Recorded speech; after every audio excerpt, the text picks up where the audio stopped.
Mapagpalang umaga po sa bawat isa. Tayo pong lahat ay tumayo. At patuloy tayong sama-sama tayo natin purihin. Sama-sama natin sambahin ang ating Panginoon sa bawat ito. Wala pang natin ang ating mga kamay sa Panginoon. Sa Kanya lang natin i-focus ang ating mga isipan. I-focus natin sa Panginoon ang ating mga buhay ngayon. Kung may mga nalaman tayo sa bagutan nito, hayaan natin na ang Panginoon ang patuloy na bumukas sa ating buhay. Hallelujah. Patuloy natin siya purihin. Wala pang natin ang ating mga kamay.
Praise you, Jesus.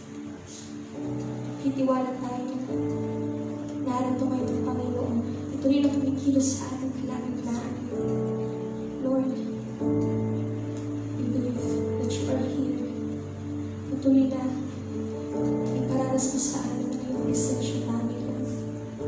Tukunan mo ang aming mga puso ng kagalakan at bumula sa iyo. It's Jesus.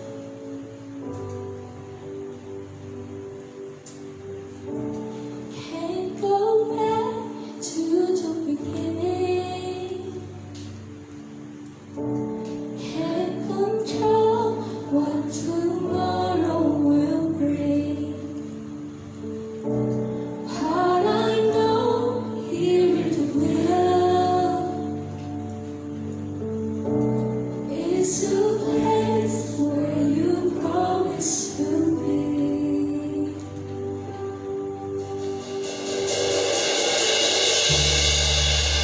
Not enough unless you come. Will you meet me here again? It's all I want. It's all you are. Will you meet me here again?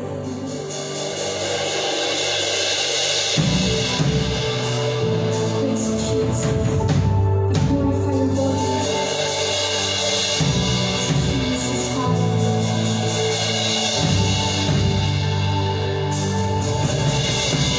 As I walk now through the valley, let your love rise above every fear. Like the sun shading shadow, in my weakness your glory appears.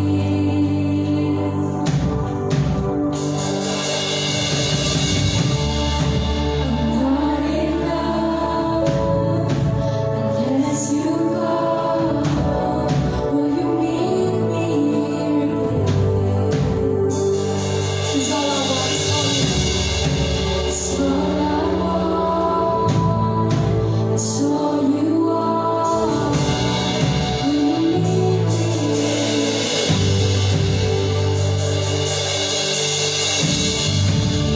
Not enough unless you come. Will you meet me here? You are more than Jesus. It's all I want. It's all you are. Will you meet me here?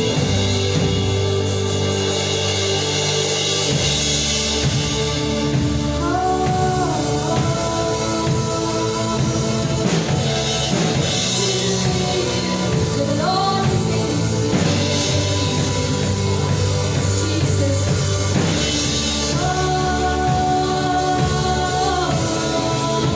The Lord is in this place. Hallelujah. The Lord is in this place. Praise you, Jesus. The Lord is in this place. The Lord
is in this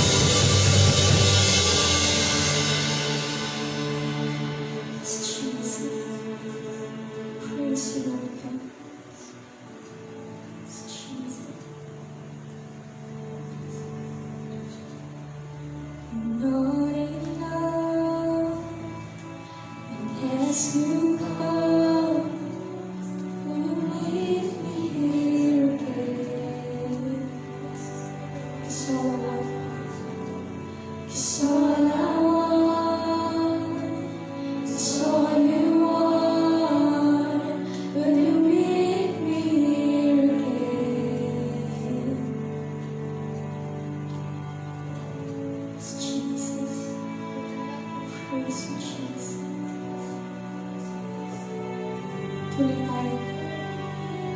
God's Spirit, Lord. Hallelujah. Holy Spirit, fall afresh on us. Let your beautiful Holy Spirit, Lord God, move upon this place. Hallelujah. Holy Spirit, you are welcome. It's Jesus. Lord God, we want more of your presence, Lord. Puri na puri mo ay mga puso tayo at kaganahan ng iyong presensya sa umaga ito. It's Jesus. It's Jesus. Puri namin nilalangin sa mga ng mga Lord ang personal encounter sa iyo sa umaga ito, Panginoon. It's Jesus. Jesus, hallelujah.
na salamat, Panginoon, sa umaga ito.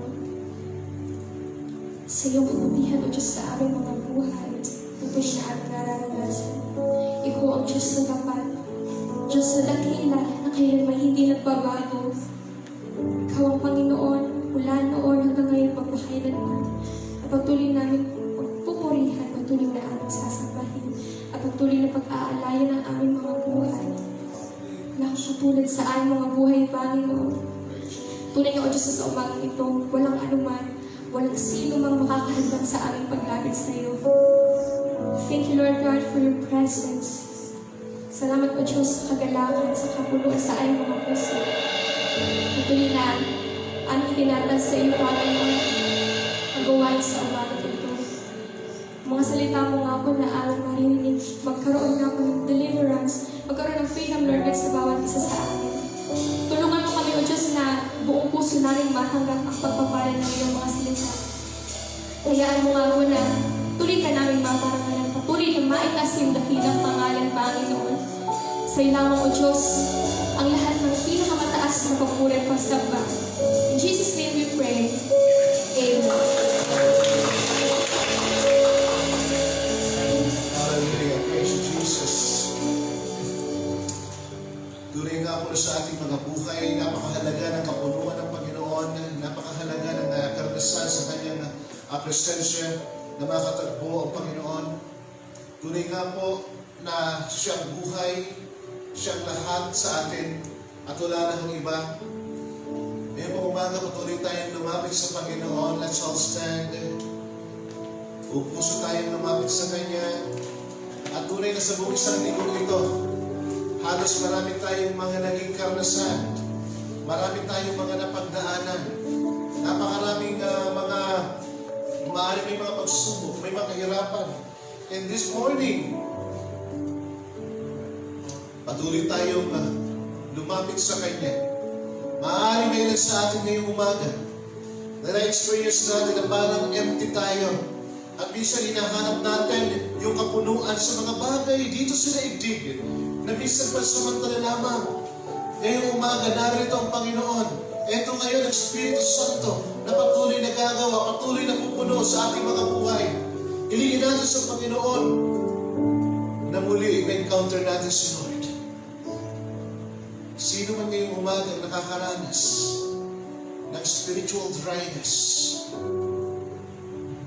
pakiramdam mo parang tuyong-tuyo ka na. Pakiramdam mo, parang kahit anong gawin mo, wala nang pag-asa. Ano bang gawin mo, parang ang hirap. Pilit mong hinahanap yung mga bagay na makapupuno sa iyo, subalit pagod na pagod ka na minsan at hindi mo masubukan. Sino man ngayong umaga nakakaranas ng spiritual dryness, si Lord yung magbibigay ng kapunuan. Si Lord yung muling didilig upang yung tunay na buhay maranasan natin. Kung nararanasan natin yung dryness spiritually, maaari natin itaas ang ating kamay sa Panginoon at hihilingin natin sa Kanya yung muling kapunuan, muling kapuspusan. Hihilingin natin kay Lord na iparanas sa Kanya ngayon na muling ma-encounter natin ang Kanyang presensya, ang Kanyang kapangyarihan. Hallelujah! Kasabay ng pag-awit na huling inawit natin ngayong umaga, buong puso tayong magpakumbaba na ilapit natin sa Panginoon ang lahat. I-surrender na natin sa Panginoon yung lahat.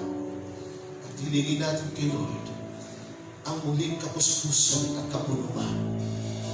Walang kabiguan sa sinong malapit sa Kanya. Hallelujah! Praise you, Jesus. Patuloy kami tumalapit sa iyo, Panginoon. Lord, isinusunod natin ang lahat. At ngayon, hinihibig sa iyo dakilang Diyos na muling maranasan ka. Hallelujah!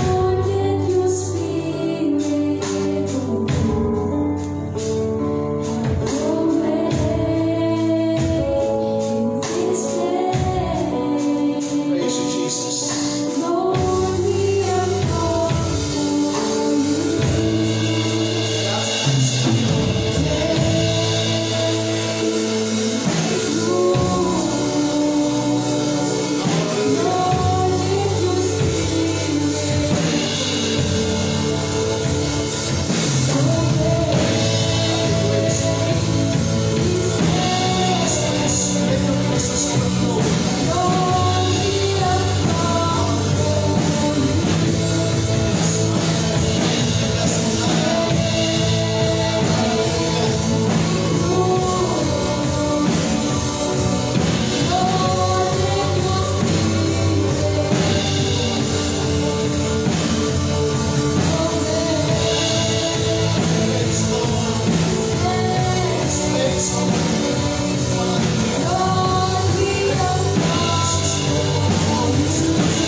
sa ating mga buhay.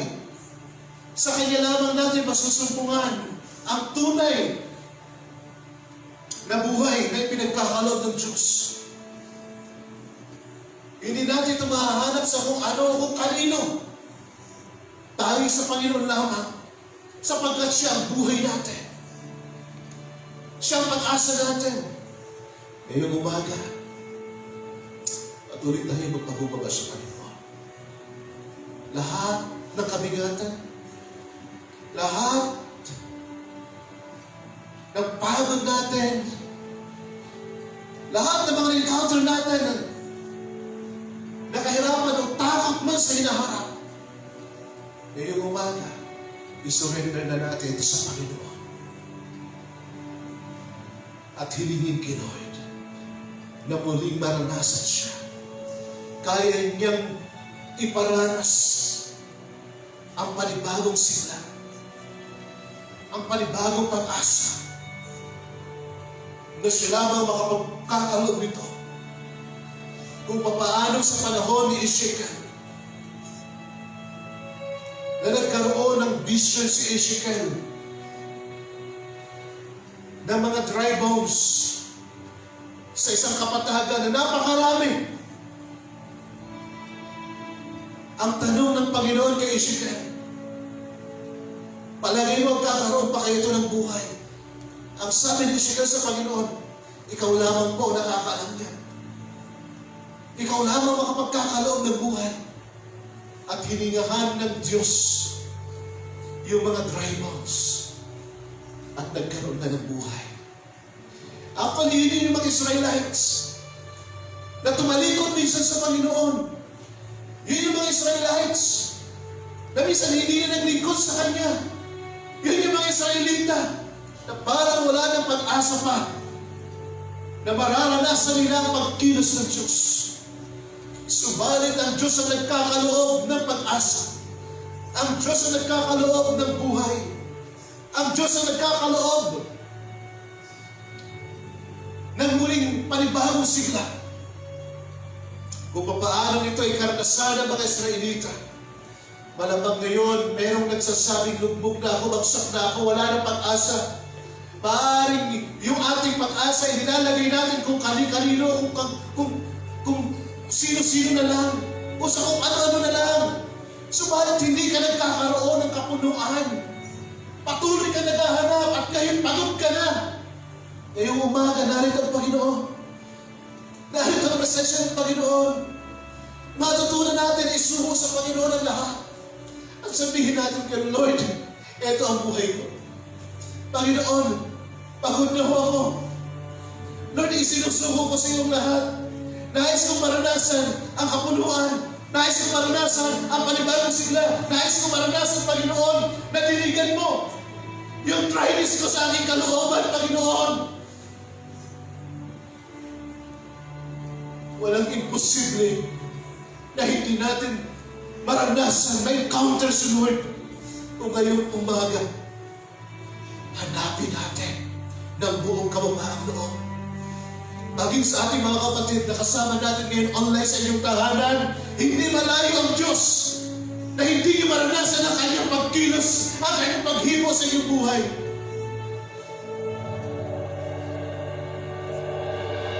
Ngayong umaga, buong puso tayong magpakumbaba. Kung nais mo ng kapunuan, nais mo ng panibagong sigla, nais mo ng tunay na buhay, ang lahat ay ibigay mo sa Panginoon. Ang lahat ay isuko mo sa Kanya. At hayaan na ngayong umaga, may encounter mo sa Lord. Hallelujah! Kung nais mong maranasan ito ngayong umaga, patuloy mong i-surrender sa Kanya yung buhay. Kasama ng pagtaas ng kamay, bilang tanda ng magsuko at paghingi sa Panginoon. Lord, ikaw lang kailangan ko ngayon. Kasama ng pagsabi mo sa Panginoon, Lord, kailangan ko maranasan ang presensya mo. Hallelujah! Hallelujah!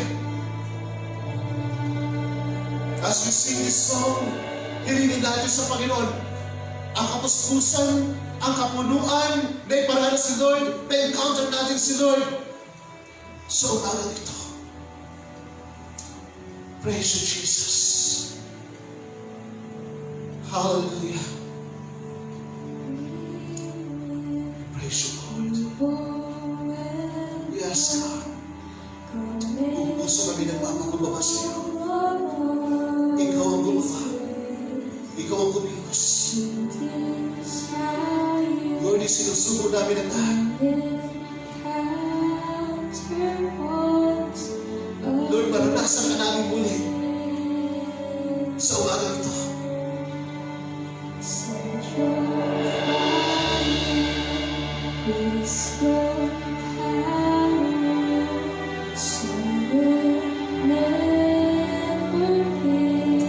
Yes, Lord.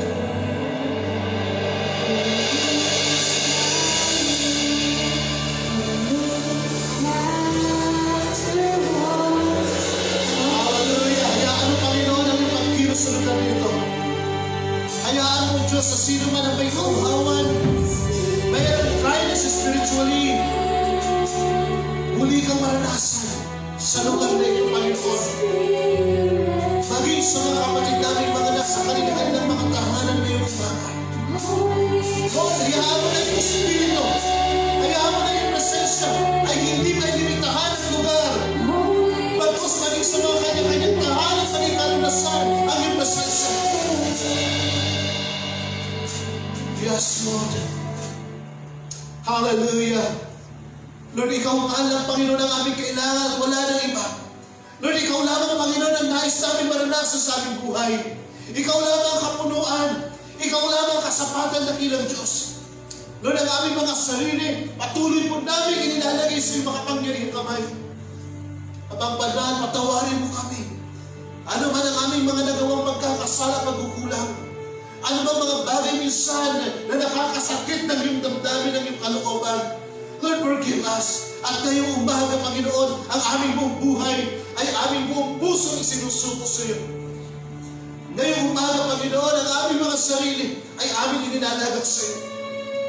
Hayaan mo, Diyos, na yung buhay na mula sa iyo ang patuloy mo pong iparanas sa bawat isa.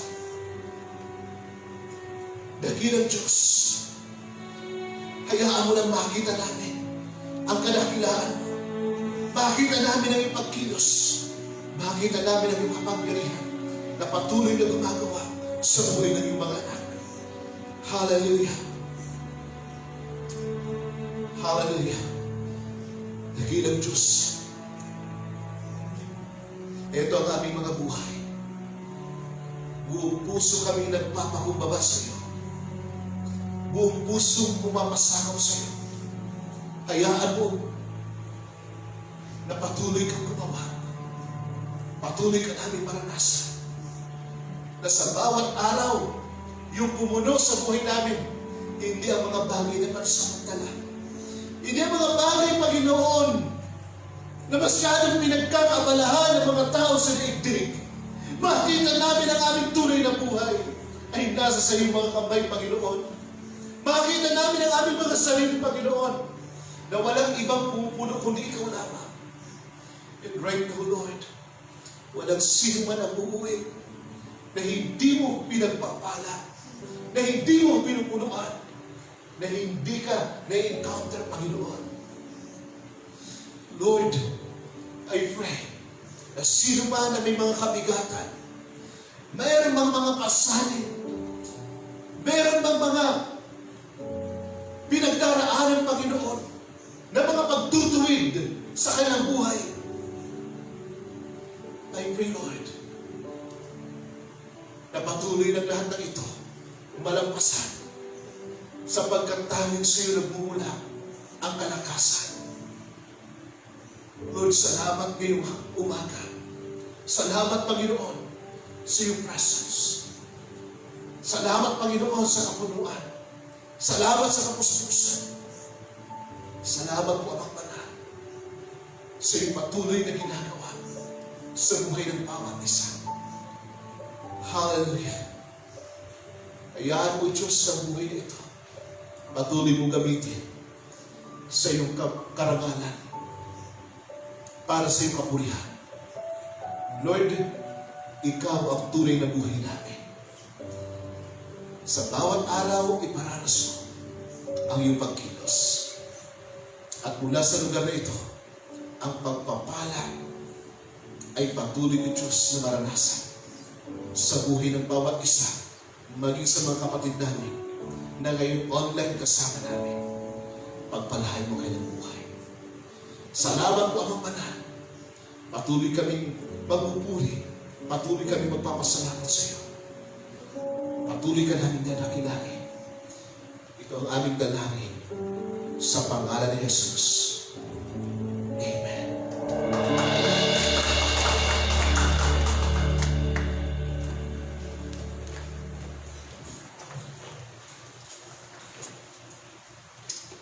Praise God.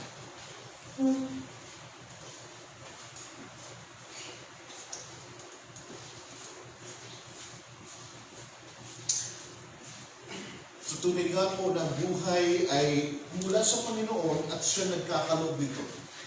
Na hindi ko natin ito masusumpungan sa kahit na ano o kahit na sino sa daigdig. Sapagkat makikita ho natin na halos ang lahat ay pansamantala. No? So kung meron man tayong kapuluan, ito ay sa Panginoon. Unawain natin maigi.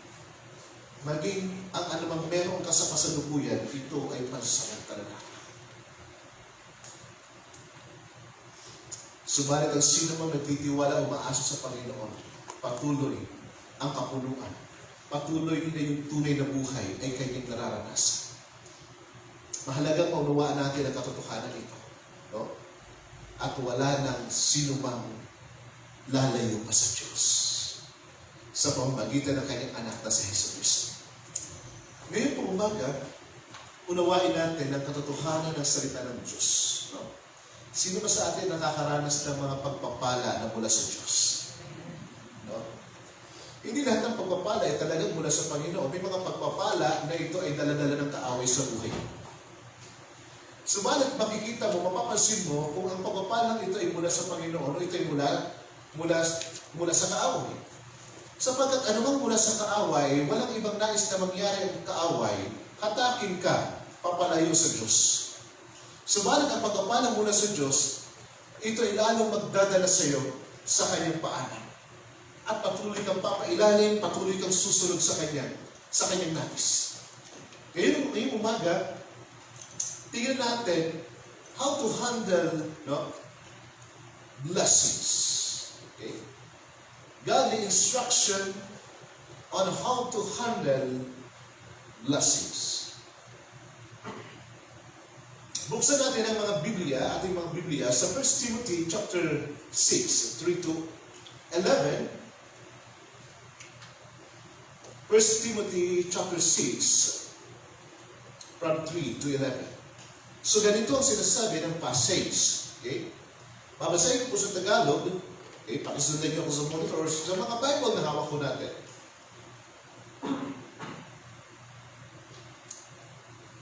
Ituro mo't ipatupad ang mga bagay na ito, sino man nagtuturo ng iba kay Sarito, at di sang-ayon sa salita ng Panginoong Jesucristo, at sa mga aral tungkol sa kabanalan, ay nagyayabang ngunit walang nalalaman.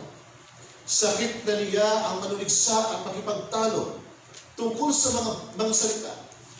Bagay na umahantong sa inggitan, alitan, kutyaan, at pagbibintang. Mahilig din silang makipagtalo sa mga liko ang pag-iisip at di kumikilala sa katotohanan. Mga tao nag-aakala na ang relihiyon ay paraan ng pagpapayaman. Kung sa bagay, malaki nga ang mapapakinabang sa relihiyon kung ang tao'y marunong masiyahan. Wala tayong dalang anuman sa sanlibutan at wala rin tayong madadala pag alis dito.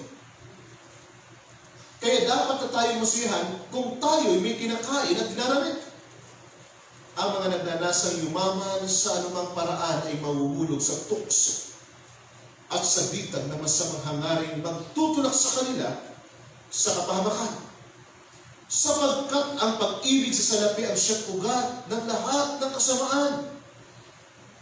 Dahil sa paghahangad na magkamal ng salapi, may mga nalayo sa pananampalataya at nasadlak sa paghihirap ng kalooban. Ngunit ikaw na lingkod ng Diyos, umiwas ka sa mga bagay na ito. Sikapin mong mabuhay sa katuwiran, kabanalan, pananalig, pag-ibig, pagtitiis, at kaamuan.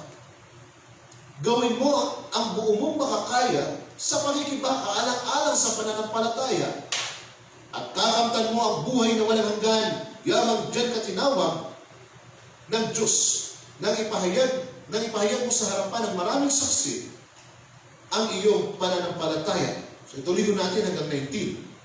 Sa ngalan ng Diyos na nagbibigay sa lahat ng bagay, o nagbibigay buhay sa lahat ng bagay, at sa ngalan ni Hesus Kristo nagpapatotoo sa harapan ni Poncio Pilato, iniuutos ko sa iyo, ang mga tagubiling ito'y panatilihin mong mabisa at walang kapintasan hanggang sa pagdating ng Panginoong Hesus Kristo.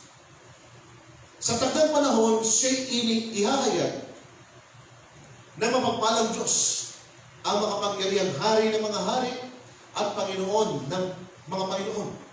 Siya lamang ang walang kamatayan, ang nananahan sa liwanag na di matitigan. Hindi siya nakikita o makikita ni naman. Sa Kanya ang karangalan at ang walang hanggang kapangyarihan. Amen. Sabihin mo sa mayayaman na huwag sila magmataas. Huwag sila umasa sa kayamanang di mananatili, kundi sa Diyos na masaganang nagkakaloob ng lahat ng bagay sa ating ikasisiyan. Turuan mo silang gumawa ng mabuti, magpakayaman sa mabuting gawain, maging bukas ang palad at matuloy sa kapwa. Sa ganitong paraan, sila'y makapag-iimpok para sa hinaharap at magkakamit ng buhay na walang hanggan. So pagpalain po ang salita ng Diyos na ngayon po umagay atin pong natanggap. So, mapansin po natin yung aklat ng Timoteo, no? Timothy. Ito ho ay isinusulat ni Apostle Paul mismo sa kanyang disciple kay Timothy. Sapagkat noong time na yun ay nagpapastor na si Timothy sa isang congregation sa Macedonia. At itong sulat ni Apostle Paul ay kanyang paalala kay Timothy sa mga bagay na dapat niyang gawin bilang isang baguhang pastor. Okay? Sa kanyang pangangasiwa at pamumuna sa iglesia. Pagdating sa chapter 6, verse 3 to 11, ipinaalala at mahigpit na itinagubili ni Paul kay Timothy ang patungkol sa pananalapit. Na may mga naglilingkod lamang dahil sa pera. At ang relihiyon ay paraan ng pagpapayaman. Kung mapapansin ho natin, inilahad ni Apostle Paul yung katotohanan ito. Nasabi niya sa verse 5, mahilig din sila makipagtalo sa mga liko ang pag-iisip at di kumikilala sa katotohanan. Mga tao nag-aakala na ang relihiyon ay paraan lamang ng pagpapayaman at napakarami na hong yumaman dahilan sa relihiyon. Okay? May kamakailan lamang sa Russia ay mayroong isang nagpapakilalang siya si Hesus Kristo na hinuli ho ng Russian government sapagkat mayroon silang ibang mga ginagawa. Actually, mayroon silang sariling community na halos community parang katulad kay Kibuloy, no? Doon sa, Kibuloy na doon sa Mount Tamayo, no? Ito ay mayroon isang sariling community. So, ngayon po, may mga paglabag na nakita ang gobyerno sa kanilang mga ginagawa at ito po'y hinuli nila kamakailan. Pero actually, ito'y napakayaman. Okay? Ginagaya niya yung anyo ng Jesucristo nakikita ho natin sa panahon ngayon. Okay? Mahabang buhok, nakasuot ng kulay puti, at ay pinakikilala na siya si Kristo. So, mapapansin natin, ang dami niya hong mga tagasunod at ang dami mga nadadaya sa panahon natin ngayon. Napakarami hong tagapagtatag ng grupo ng mga relihiyon, subalit, ang problema ho, no, talagang malaking problema sapagkat ang motibo ay paraan ng pagpapayaman ang relihiyon. Mga kapatid, mahalagang maunawaan natin na sa isang Kristiyano, sa isang mananampalataya, ang tunay nating kayamanan at kasapatan, walang iba kundi ang Panginoon. Ipinakita rin ni Apostle Paul, no, may sumusunod din sa Panginoon dahil lamang sa pananalapi, dahil lamang sa kapapala. Meron tayo isang awit Yung awit niya sa Tagalog, sabi ng awit niya ito, bakit nga ba pinupuri kita? Hindi dahilan sa mga pagpapalang aking matatanggap, kundi dahilan sa ikaw ay ikaw. So yung ating pagsunod sa Panginoon, hindi yung nakabatay sa kung anong pinagkakaloob ng Panginoon sa atin. Hindi dahilan sa tayo mayroong pagpapala kaya tayo susunod sa Kanya. Kundi dahilan siya ay Diyos at siya ay Diyos na makapangyarihan na hindi nagbabago noon, ngayon at magpakailanman, karapat dapat na paglingkuran ng lahat ng tao. Sa Matthew chapter 6, verse 25 to 27, mapapansin natin, ang sabi ng talata, nakita nila si Jesus sa ibayo ng lawa at kanilang tinanong, Rabbi, kailan pa kayo narito? Sagot ni Jesus, sinasabi ko sa inyo, hinahanap ninyo ako, hindi dahil sa kabalagan nakita ninyo, kundi dahil sa nakakain kayo ng tinapay at nabusog. Gumawa kayo, hindi upang magkaroon ng pagkain nasisira, kundi magkaroon ng pagkain hindi nasisira at nagbibigay ng buhay na walang hanggan. Ibibigay ito sa inyo ng anak ng tao sapagkat siya binigyan ng kapangyarihan ng Diyos Ama. Kung mapapansin po natin, ang katotohanan po ito, maging sa panahon ni Jesus, ang daming sumusunod sa Kanya. Dahilan napakain ng Panginoon. Actually, bago mangyari yung senaryo ito, no? Na hinahanap si Jesus sa mga tao, na-experience sa mga tao yung miracle ni Jesus at sila kumain, nabusog sila. No? Silang lahat. Pero hindi nila nakita yung miracle at yung pinagmumula ng miracle na mismo si Jesus. Kundi yung kailang pagsunod, yung kailang motibo ay sa mga bagay na material. Marami ang lumalapit sa Panginoon na kinalaunan ay nahihiwalay dahil na nasubok ang tunay na motibo ng pagsunod sa Kanya. Nais mong sumunod kay Jesus, dapat mong maunawaan ang apat na prinsipyo na ito. Okay? Itong apat na prinsipyo ito ay napakahalaga. Una, lucid. Pangalawa, suffering. Pangatlo, sacrificing. At panghuli, dying. Sa sino mang nais na sumunod sa Panginoong Jesus, kinakailangan maunawaan ang apat na prinsipyo ito. Sapagkat ito ho'y tiyak na magaganap, mangyayari sa atin. Yung mawalan ka, sapagkat mayroong inaalis ang Panginoon, sapagkat ang nais niya, yung kalooban niya maganap sa buhay mo. Ayon sa kanyang salita. Hindi ito yung ikaw magpapasunod sa Kanya. Kundi ikaw ang magpapasakop sa Kanya, kaya ikaw ngayon ang mawawalan. Mawawalan ka sapagkat ilalagay sa iyo ng Panginoon ang tunay na kayamanan. Ito yung kayamanan na kailanman hindi mananakaw at hindi mawawala. Sa pagsunod mo sa Panginoon, nandoon yung suffering. Kung hindi mo maunawaan yung kahalagahan ng suffering sa pagsunod kay Jesus, malamang dumating ang panahon, hahanapin mo ang sarili mo sa ilang mga bagay o sa mga bagay sa daigdig na ito na kailanman hindi makapupuno sa iyo. Na kailanman hindi matitigil ang paghahanap mo doon sapagkat hindi yun yung tunay na kasapatan at kapunuan. Bagamat mayroong suffering sa pagsunod kay Lord, pero mayroong tiyak na patutubuhan. Mayroong tiyak na direksyon. At karamihan na susubok ang maraming mga taong gustong sumunod kay Lord, pero walang sacrifice, walang suffering na nangyayari. No? Sapagkat ang gusto easy lang yung buhay. Gusto yung, kumbaga, madali lang, ma-attain yung mga bagay-bagay. At niwala man lang pag-aantay sa kung anong nais ng Panginoon. No? Sacrificing and dying. Anong dying ang tinutukoy natin? Ito yung panahon na tayo lumapit sa Panginoon at isinuko natin yung lahat sa Kanya. Ito yung panahon na wala na tayong itinira sa ating sarili at hinayaan natin na mag-control ng buhay natin, walang iba kundi ang Panginoon na nagaganap ang Kanyang kalooban, ang Kanyang nais lamang sa buhay natin.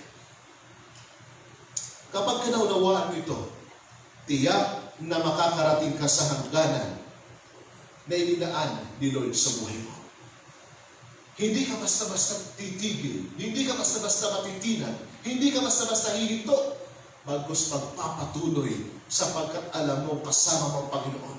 Bagamat merong losing, merong sacrificing, merong suffering, merong dying, ang lahat ng ito, ang sabi ni Paul, ang lahat ng ito ay magagawa ko. Magagawa kong nagpasan, magagawa kong mapagtagumpayan, hindi dahil sa aking sariling lakas, kundi dahil sa lakas na pinagkakaloob ni Kristo sa akin. Si Lord na nagkakaloob sa atin hanggat kasama mo ang Panginoon, alam mo na yung kalakasan para maging matagumpay. No? Ito'y tanging nagmumula lamang sa Kanya, hindi sa kung anumang bagay. Mga kapatid, magpatuloy lang. Magpatuloy lang tayo. Ngayon, dumating man ang mga pagpapala, papaano nga ba natin ito dapat i-handle? Alam niyo ho, napakaganda makita natin at maunawaan yung katotohanan ito. Sabi ni Bert Parson, those who say, if you become a Christian, all of your troubles will be over. No? Lahat daw na nagsasabi na kapag ikaw ay naging Kristiyano, lahat ng suliranin mo tapos na. Sabi niya, sila yung mga walang ideya sa kung ano ang tunay na Kristyanismo. Sabi niya, for it's when we become Christian, the real wars begin. No? Naka-face mask ka naman, sabihin mo katabi mo, the real wars begin. Mag-uumpisa yung tunay na laban, mag-uumpisa yung tunay na digmaan. Kapag ikaw ay naging pananampalataya, at lahat ng ito, itong apat na ito, imposible hindi mo maranasan. Ang tanong, sino ho ba magpapatuloy pa rin? No turning back. Kapag ka nag-decision kang sumunod sa Panginoon, wala nang iwanan. Pagkus ituloy mo na sapagkat tiyak ang patutunguhan mo. Oras na huminto ka pa, ewan ko kung anong mararating mo. Tiyak na maliligaw ka. So, tingnan ho natin, papaano nga ba natin dapat i-handle yung mga pagpapala na dumarating sa atin na mula sa Panginoon. At hindi ho tayo madaya ng mga pagpapala na dumarating na minsan over ng kaaway. Meron palang ganun, Pastor. Na meron over ang kaaway ng mga pagpapala din. Bakit ho? Di ba si Jesus, yung pinakahuling temptation na ginawa kay Jesus? Iniakyat siya sa napakataas na lugar, napakataas na gusali, napakataas na bundok. Anong ginawa? Ipinakita kay Jesus yung lahat ng kayamanan sa lugar na yun. Ano sabi ni Satan? Kung magpapatira pa ka sa akin, ibig sabihin, sambahin niya si Satan. Sabi ni Satan, ibibigay ko sa iyo ang lahat ng iyan. Diba? Alam niyo ho, napakaraming paumpisa sumunod kay Lord. Subalit yung dumating yung panahon na inaayos ng Lord yung buhay. Inaalisan ang dapat alisan sa kanyang buhay. Tanggalan ang dapat tanggalan sa kanyang buhay. Ayaw nagsumunod. Nakita na ito yung opportunity para yumaman ako. Ano na siya? Yung nakaraan ho sa amin pong small group discipleship noong Friday, sa ating mga kapatid ho natin sa Jamaica, napag-usapan namin yung understanding the will of God.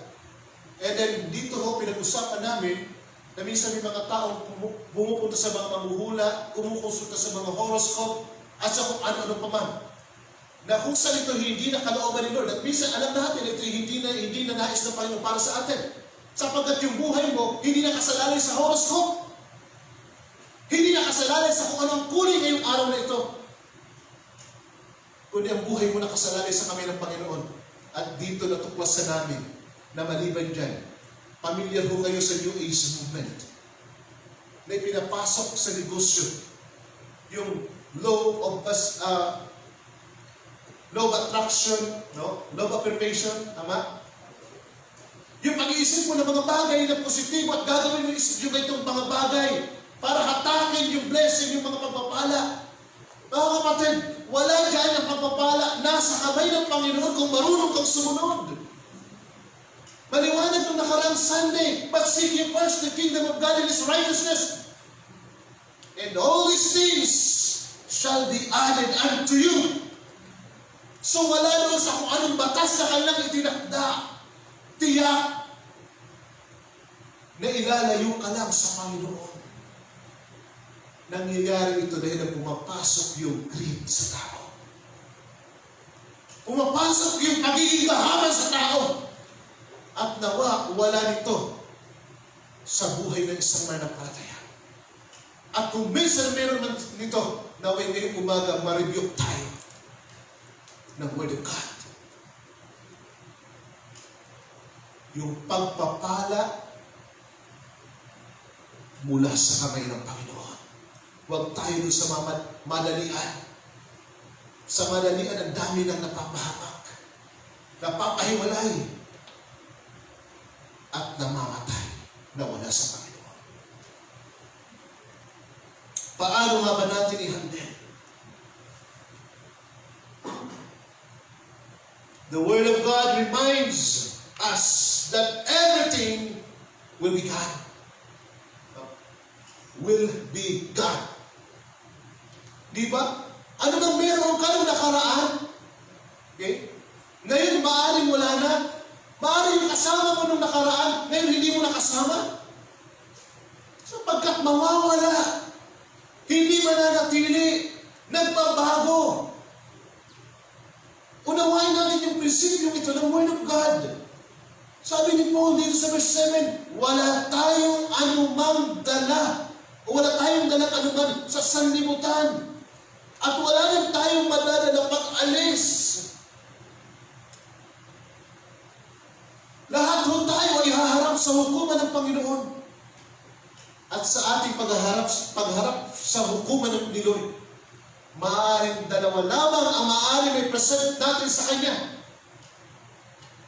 Maaaring dalawa lamang ang ating dalhin sa Panginoon. Sinabi walang dala. Pagkatapos ay mayroong dalawang maaaring dalhin sa harapan ng Diyos. Oras sa tayo humarap sa hukuman ni Kristo, wala kang anumang material na dala. Kundi ang dala-dala mo, ang iyong sarili, at ito, na dalawang to.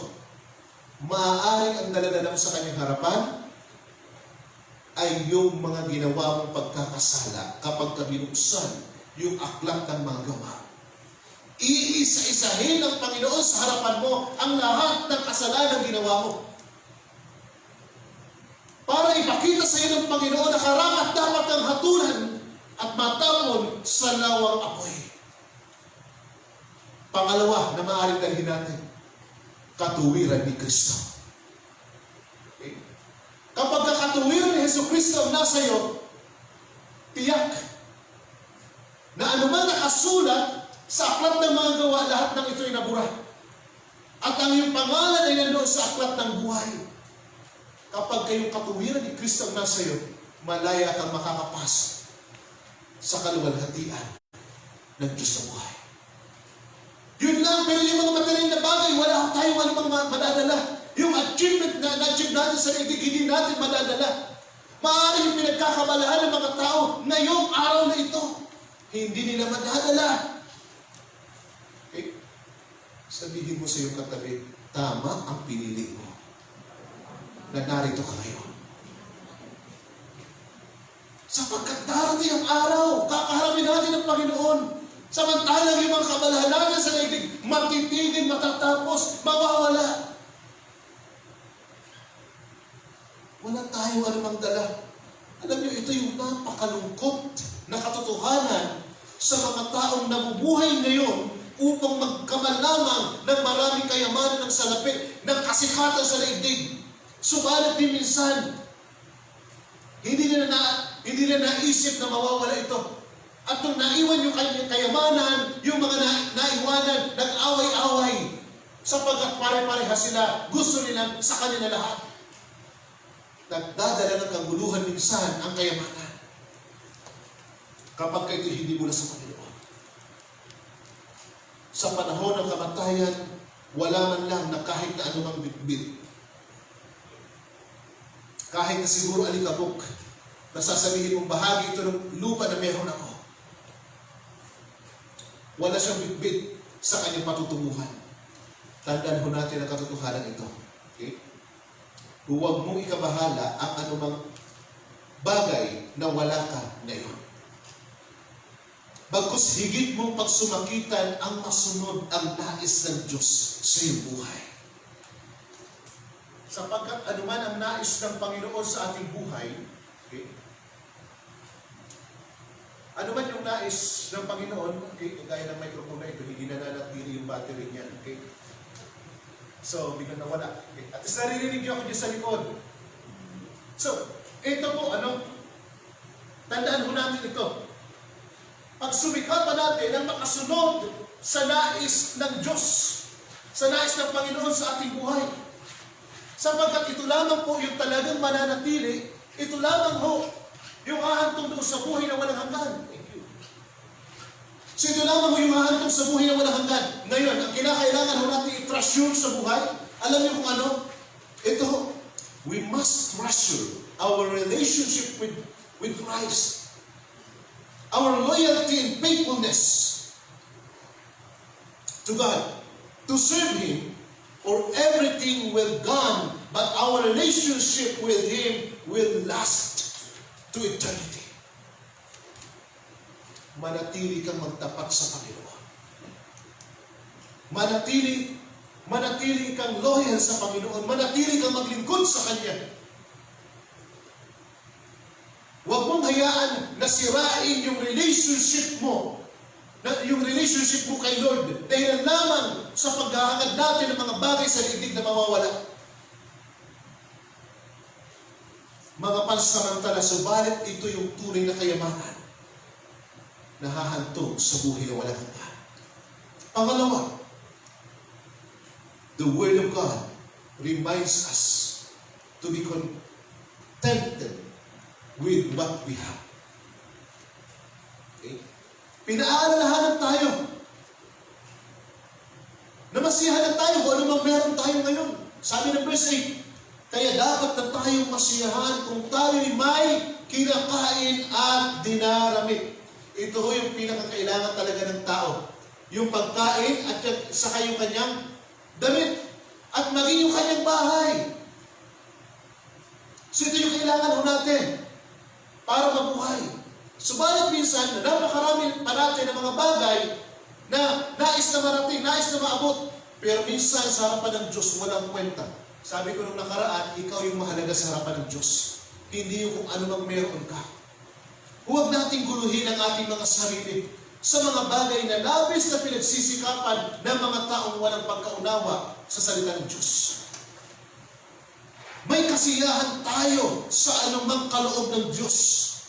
Maaaring ito'y bagay, sitwasyon o material man, dahil siya lamang nagkakaloob nito, maging sa mga pagsubok na dumarating sa atin. Huwag ho tayong maging reklamador. Okay? Bagkus anumang meron dyan, masiyahan ka na. Maging mapapasalamat sapagkat ito'y mula sa Diyos. Huwag nating guluhin ang ating kalooban. Ano man ang meron ngayon, maging mabuti kang katiwala ng Panginoon. Madalas, wala tayong kasiyahan sa kung anumang meron tayo dahil higit na nangingibabaw sa atin yung nakikita lamang natin at hindi yung nakikita ng Diyos para sa atin. Okay? Kapag hindi mo makita yung gusto ng Panginoon para sa iyo at ang gusto mo lang makita yung nais mo para sa buhay mo, magkakaproblema ka dyan. Okay? Alam niyo, yung plano ng Diyos is perfect. Yung will ni Lord perfect. Na dapat na yun yung maging kasiyahan ng buhay natin. Minsan ho, si Apostle Paul nag-pray sa Panginoon. Ang sabi ni Paul, na alisin yung kapansanan niya sa katawan. So hindi yung nabanggit kung anong uri ng kapansanan yun. Maaari meron dinaramdam si Paul or maaari kung anong karamdaman na meron siya na hindi humaalis-alis. Actually, nananalangin si Paul ng kagalingan sa iba, subalit siya hindi gumagaling sa kanyang kapansanan. Ang sagot sa kanya ng Panginoon sa 2 Corinthians chapter 12 verse 9 to 10, ang tulong ko'y sapat sa lahat ng pangangailangan mo. Lalong nahahayag ang aking kapangyarihan kung ikaw ay mahina. Kaya't buong galak na ipagmamapuri ko ang aking kahinaan upang pagpalakasin ako ng kapangyarihan ni Kristo. Dahil kay Kristo walang halaga sa akin kung ako may mahina, kutyain, pahirapan, usigin, magtiis. Sapagkat kung kailan ako mahina, saka naman ako malakas. Ganyan ho ang dapat na maging prinsipyo ng isang tagasunod ni Kristo. Mayroong kasapatan. Dumaranas ka ngayon ng pagsubok, ang biyaya ni Lord sapat sa buhay mo. May karamdaman ka ngayon, ang biyaya ni Kristo sapat sa pangangailangan. Pinagpapala ka ngayon, sapat pa rin ang biyaya ni Lord sa buhay mo. Dumaranas ka ngayon ng sobrang kahirapan sa tingin mo, andyan pa rin ang biyaya ni Lord. Hindi ito nawawala. Sa sino mang nagpapasakop sa Kanya, sa sino mang pumapailalim, sumusunod sa Kanyang nais. Sabi ni Paul, ipagmamapuri ko, no? Buong galak ko ipagmamapuri ang aking kahinaan upang palakasin ako ng kapangyarihan ni Kristo. Sa mga panahong iyon, lalo kang umaasa sa Diyos. Lalo kang nagtitiwala sa Kanya. Yung pananalig mo, higit na nangingibabaw. So, ano ba ang contentment? Sabi na isang quotation, okay, contentment comes from being fully convinced that God is God. That you belong to Him. That He loves you madly. And that He is always with you. Ito yung contentment. Alam niyo, ito yung madalas kong sinasabi sa inyo. Ang Diyos ay buhay. Ang Diyos ay makapangyarihan. Kahit na sa mga counseling, mga panahon na hindi ko na kayang sagutin, yung mga katanungan ninyo sa buhay na pinagdadaanan minsan nilalapit nyo sa akin. Wala kayo bang masabi kundi ang Diyos ay buhay. Ang Diyos ay gumagawa. Patuloy na nabubuhay. Patuloy na isasaayos ang dapat niya isaayos. Abigyan, contentment comes from being fully convinced. Naniniwala ka, nagtitiwala ka na ang Diyos ay Diyos at kailanman hindi mababawasan ang kanyang pagka-Diyos. Ano man ang pinagdadaanan mo, ano man suliranin na meron ka, mananatili siyang Diyos at dapat mong pagtiwalaan at asahan. Wala kang dapat na ikabahala, bagkus ang lahat ng nangyayari, pinagpapasalamat natin sa Kanya. That you belong to Him. No? Ikaw ay pagmamay-ari ng Diyos. Alam niyo, sa Bible, madalas kong mababasa yung salitang, the Lord is my portion.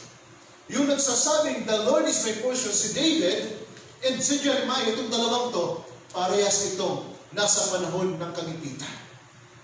Nasa panahon ng pagsubok, nasa panahon ng pagbabanta ng kanilang buhay papatayin. Pero nasabi nila sa kanilang sarili na si Yahweh ay akin. No? The Lord is my portion. Dahil ang tunay na kayamanan ng sama ng patay, walang iba kundi ang Diyos na pinanggagalingan ng lahat. Diyos na nagkakaloob sa atin ng napakaraming bagay. So, ito ho, yung pag-ibig niya ay nangingibabaw. Bagamat sa kasalukuyan, mayroon kang mga karanasan, mayroon kang mga pinagdadaanan, pero tandaan mo, ng kanyang pag-ibig ay palagi naya. Hindi kanya hahayaan na tuluyang ibagsak. Dahil niya ang Panginoon. No? And that He is always with you. Hindi kailanman nawawala ang Diyos. Bagkus palaging nariyan upang abutin ka. Sabi sa Kawikaan 30, verse 7 to 9, sabi ni David, Diyos ko, may hihingin akong dalawang bagay bago ako mamatay. Una, huwag akong bayaang maging sinungaling. Pangalawa, huwag mo akong payamanin o paghirapin. Sapat na pagkain lamang ang ibigay mo sa akin. Baka kung managana ako ay masabi ko, hindi na kita kailangan. Baka naman kung maghirap ako ay matuto akong magnakaw at sa gayoy malapastanan kita. Prayer ni David ang bagay na ito. Okay? na sa kanyang buhay ay naging karanasan niya, no? Na yung kasapatan mula sa Panginoon, yun lamang yung kanyang hinihiling na mangyari. So maging sa ating mga buhay, maunawaan natin ang katotohanan. Kung mayroong pagpapala, salamat. Si Lord ang naglalagay niyan. Si Lord ang nagbibigay. Kung may mga pinagdadaan naman tayo, pero salamat pa rin sa Panginoon. Ano man ang meron tayo, magpasalamat natin kay Lord. Eh mga kapatid doon tayo, na ngayon talagang nandun yung success, nandun yung pagpapala. Salamat sa Lord. Okay?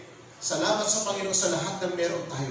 Hindi natin sinasabing, huwag tayo magpalain. Kasi hindi natin hawak, hindi natin control kung tayo i-bless ni Lord ng mga material na bagay.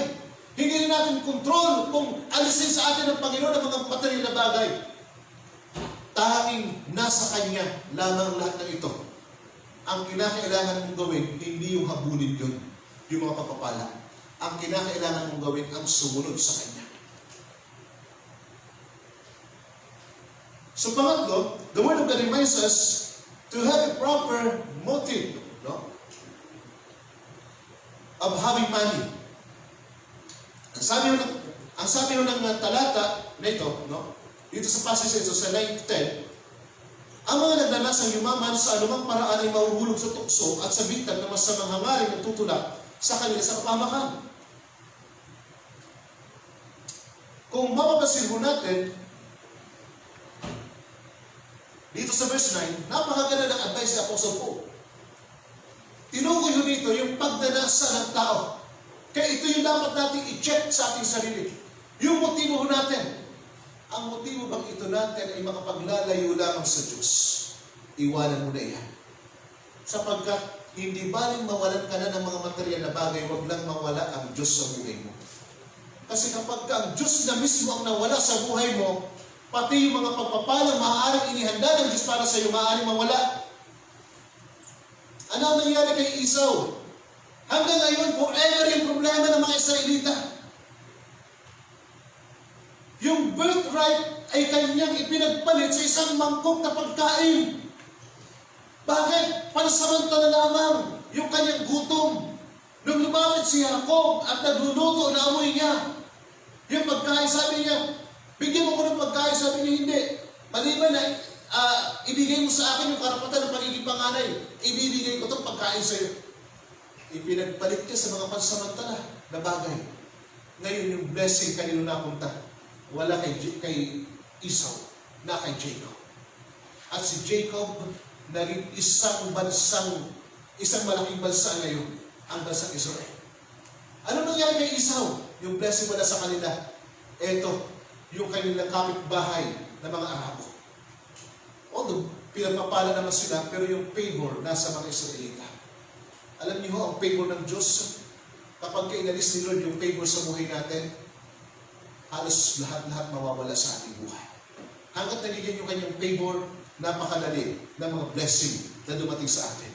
Kaya napakahalaga na i-check ko natin yung ating mga motibo sa harapan ng Diyos. Ito bang desisyon ito? Ito bang bagay na ito? Ito bang plano ko ito? Makapaglalayo sa Panginoon? Kung makapaglalayo lang naman, itigil mo na. Ihinto mo na. So, walang tiyak na direksyon kung ito'y hiwalay sa Diyos at sa kanyang kalooban. Tiyak na maliligaw ka.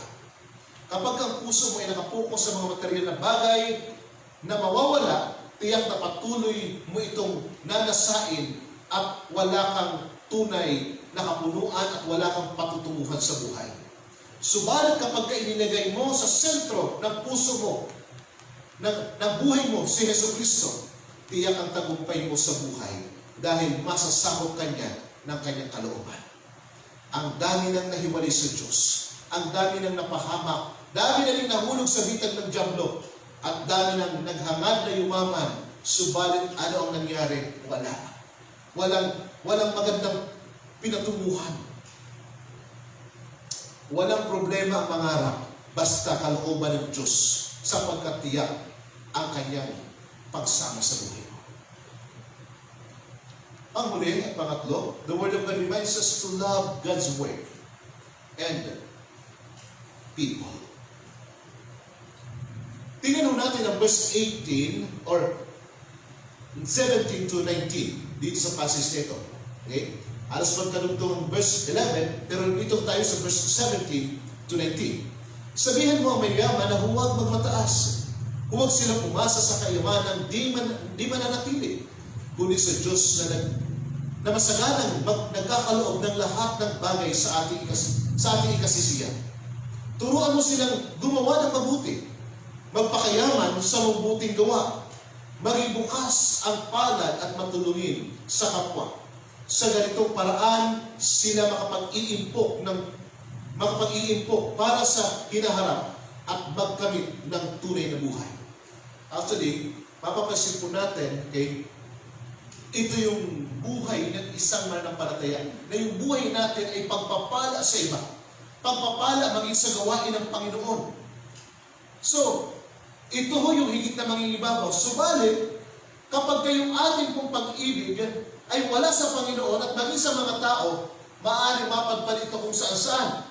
Sa verse 10, ganito ang sinasabi, sapagkat ang pag-ibig sa salapi ang siyang ugat ng lahat ng kasamaan, maging ng kaguluhan. Dahil sa paghahangad na magkaman ng salapi, may mga nalayo sa pananampalataya at nasadla sa paghihirap ng kalooban. So bilang mga mananampalataya, yung ating pag-ibig, napakahalagang ating itama. Hindi sa mga bagay na mawawala, kundi unang-una sa Panginoon. Pangalawa, maging sa ating kapwa. Tayo as a community of believer, dito ho na ipapractice ho natin yung pagmamalasakit sa isa't isa, yung pagtutulungan sa bawat isa, yung pagtulong na lumago sa pananampalataya at higit pang makilala ang Panginoon. Bakit po? Sabi sa verse 19, sa ganitong paraan sila makapag-iimpok para sa inaharap at magkamit ng tunay na buhay. Binanggit ho yung salitang tunay na buhay. Ano yung buhay na meron dito sa daigdig? Peke? Mayroong hangganan yung buhay sa daigdig. Pero yung tunay na buhay na tinutukoy dito, ito yung buhay na walang hanggan. Okay?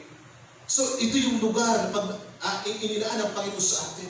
So, sabi ni Paul, sa ganitong paraan, sila makapag-iimpok para sa hinaharap.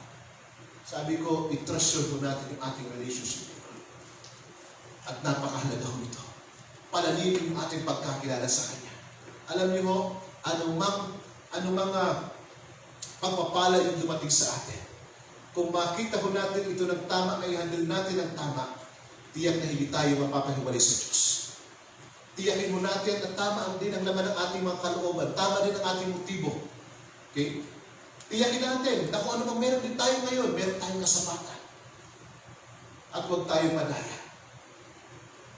Ang tanong ngayon, kasi may mga panahon sa buhay natin na nagkukontrol sa atin yung mga pangangailangan natin. Ang tanong ngayon, ano ang nagkukontrol sa buhay natin? Na maaaring makapaglayo sa Panginoon. Nawa, hindi ang kayamanan ng daigdig. Nawa ang Espiritu Santo ang patuloy na nagkukontrol sa buhay natin. Upang patuloy natin masunod ang nais ng Panginoon sa hirap at ginhawa. At ang bawat isa sa atin ay makarating sa hangganan na inilaan ng Panginoon. Mga kapatid, tayo bilang mga mananampalataya ay matagal nang pinagpala ng Diyos. Ang buhay mo ay nasa Kanyang kamay. At siya nagkakaloob ng lahat ng bagay. Lubusan mo siyang pagtiwalaan at lubusang asahan. Ano mang meron ka ngayon, lahat ng ito ipagpasalamat mo sa Kanya. Magkaroon ng kasapatan, magkaroon ng kapunuan, maunawaan na anumang bagay sa daigdig pansamantala't mawawala. Subalit, ang sino mang mayroong relationship kay Jesus, ito'y pawalang hanggan. At maunawaan natin, maging available tayo sa gawain ng Panginoon. Ibigin natin ang Panginoon, ibigin natin ang gawain ni Lord at maging ang mga tao. Doon lamang tayo magkakaroon ng tunay na kayamanan pagdating ng panahon sa muling pagbabalik ni Kristo. So nawa ko ang pagpapala ng salita ng Diyos ngayon, atin pong tinanggap. At patuloy ho natin panghawakan ang katotohanan ito. Manatili tayo sa Kanya. Tayo pong lahat ay tumayo.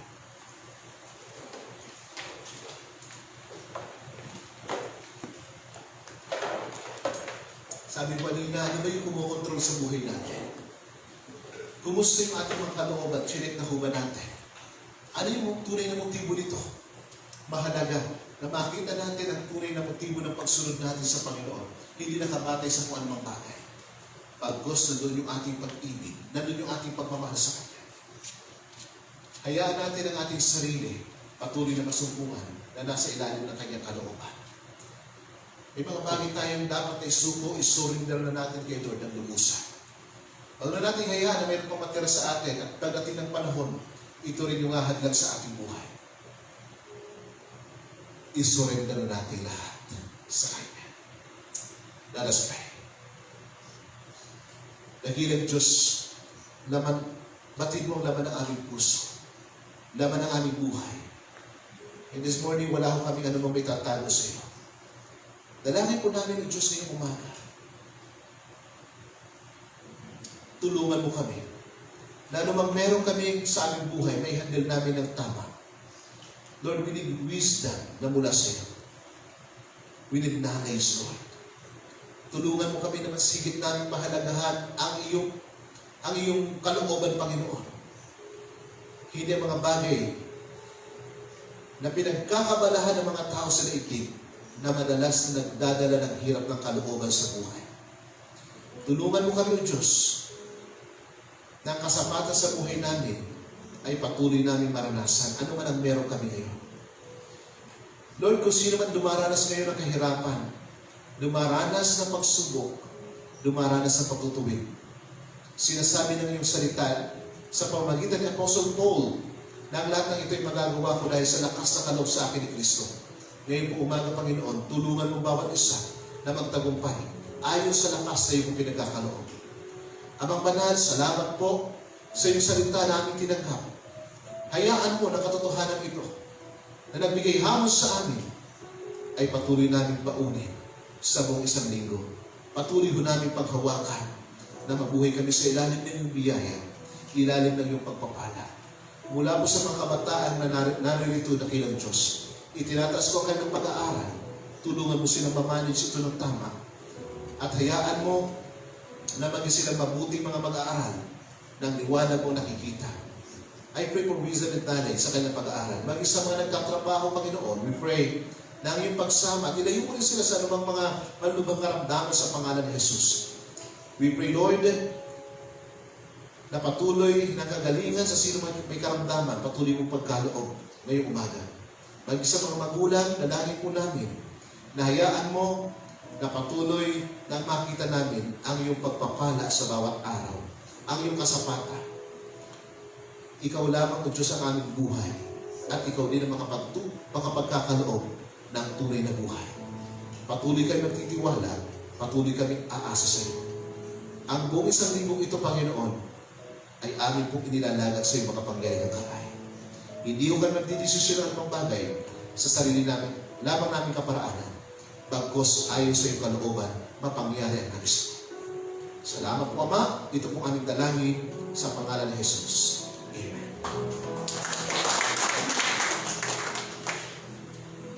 Praise God. Tayo, bibasa na makakaupo. Okay?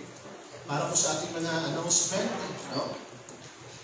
Para po sa ating mga announcement, this coming third Sunday ng October, ay tayo po ay magpapasalamat sa Panginoon. Ang ngayon pala po tayo magpapasalamat na kay Lord para po sa ating pong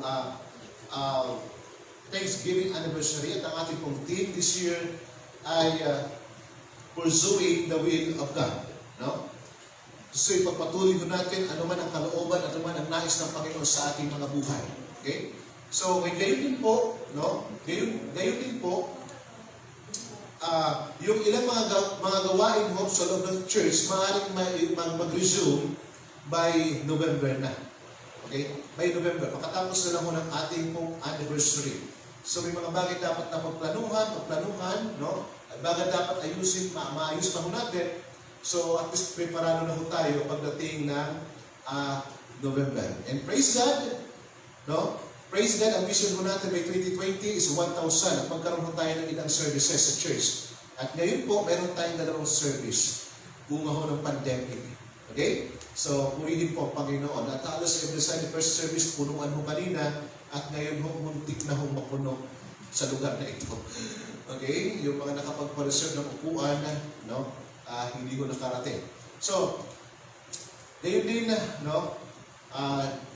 Okay, yun po yung ating mga reminder. So, this month, yung ating pong magiging topic, tapos na ho tayo sa prosperity. Okay? Ang ating magiging topic this month is understanding the will of God. Kaya pursuing the will of God, yung ating pong topic o tema sa ating pong Thanksgiving. Okay? So, salamat po sa Panginoon. Tayo po may napagpala sa umaga ito. Amen. So, paunin ho natin ang pagpapalang yun. Okay? So, tayo pong lahat ay tumayo. At yung ating pong mga handog, mga ikapo, sa likod na lang natin ilagay at isama na natin sa ating pong prayer. Let's all stand. And let's sing the song. Blessed be the name of the Lord.